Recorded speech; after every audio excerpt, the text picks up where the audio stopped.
汪汪，都饿了呀？马上就给你搞吃的，别急别急别急呀！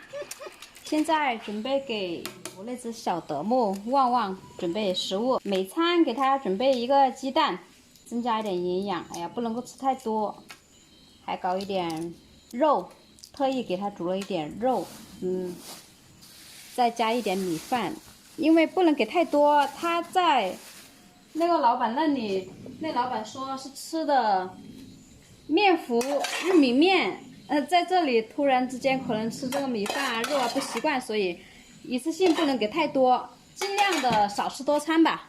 给他买了狗粮，还没到，等到了就给狗粮它吃。哎呀，这个还要花我很多的精力去培养它呀，因为它是工作犬来的。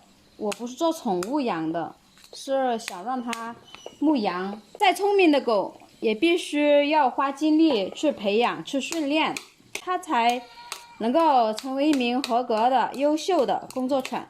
在这里又是一个让我很头痛的问题，这个训练它怎么牧羊，我还真的不在行哦。老铁们，能不能够帮我也想想办法呀？一天2餐，少吃多餐，不能让它吃出毛病。走喽，去给旺旺喂食喽！旺旺，旺旺，旺旺来，旺旺，旺旺，旺旺，旺旺，快来，快来，快来，快来！旺旺，顺狗一般应该最基础的就是要让主人一叫就来，听从主人的命令吧。来，旺旺来，旺旺，旺旺，坐到，坐到，坐到，坐到啊！是的，乖，乖，乖，坐到，乖，来。一次性不能给太多，他在那里吃的那个玉米面，在我这里吃米饭吃肉，有点吃不习惯，让他慢慢的适应。明天就给一点狗粮给他吃，先吃好的，先把好的吃了，再吃差的，